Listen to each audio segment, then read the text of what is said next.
L'acide formique est l'acide organique le plus simple qui existe, de formule HCOOH. C'est notamment une brique fondamentale de l'acide organique bien connu qu'est l'ADN, acide désoxyribonucléique, à la base du vivant.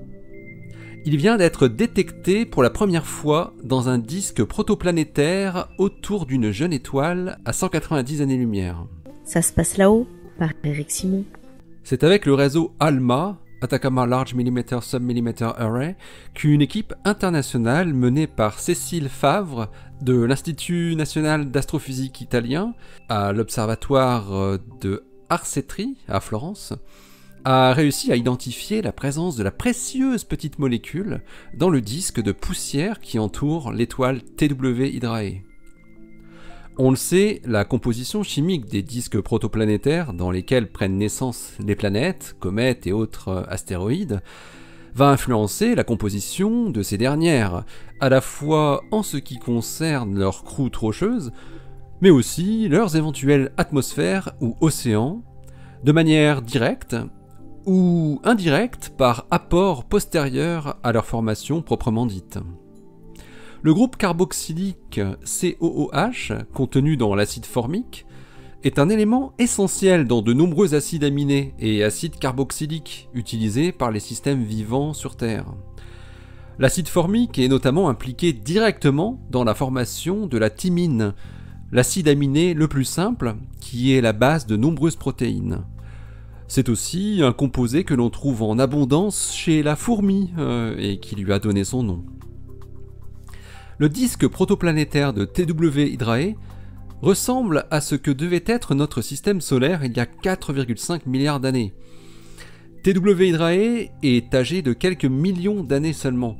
C'est une étoile de type T Tauri de 0,7 masse solaire qui est entourée par un disque riche en gaz dans lequel, on s'en souvient, ALMA avait imagé en 2016 des anneaux ou lacunes laissant penser que des planètes y sont aujourd'hui en cours de formation. On sait par ailleurs que la masse du disque de gaz et de poussière est supérieure à 0,06 masse solaire.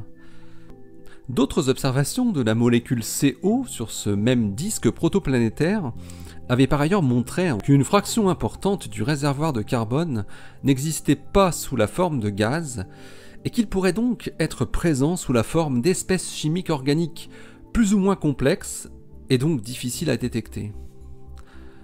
Il était donc très intéressant de savoir quel type de molécules sont déjà présentes dans ce type de disque de poussière et de gaz à cette époque de l'évolution du système.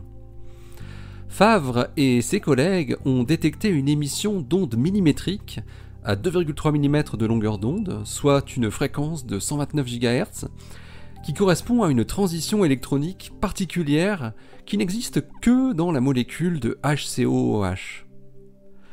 Les astronomes ont calculé la quantité d'acide formique et trouvent une densité équivalente à celle du méthanol, CH3OH, qui avait déjà été détecté dans ce disque protoplanétaire en 2016.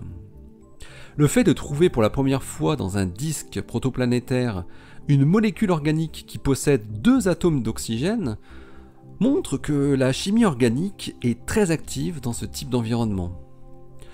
Mais la formation de l'acide formique, selon Cécile Favre et ses collègues, est bien plus complexe que celle d'autres composés organiques qui sont trouvés dans des disques protoplanétaires comme le méthanol ou le formaldéhyde.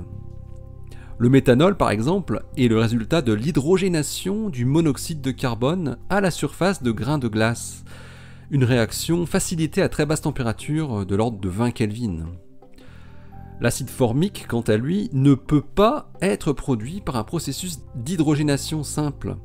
Il doit forcément impliquer des espèces déjà polyatomiques, que ce soit à la surface de grains solides ou bien en phase gazeuse. Cette étude montre ainsi qu'au moins quelques briques de la chimie prébiotique sont déjà présentes dans un disque protoplanétaire similaire à la nébuleuse solaire qui a donné naissance à notre système planétaire. Les chercheurs montrent en revanche aussi que l'observation de molécules organiques plus complexes reste un gros challenge. même avec un outil comme ALMA qui offre pourtant une sensibilité jamais vue. Allez, d'ici à la prochaine, portez-vous bien, restez bien les yeux vers le ciel et les pieds sur terre. Hein? Allez, salut!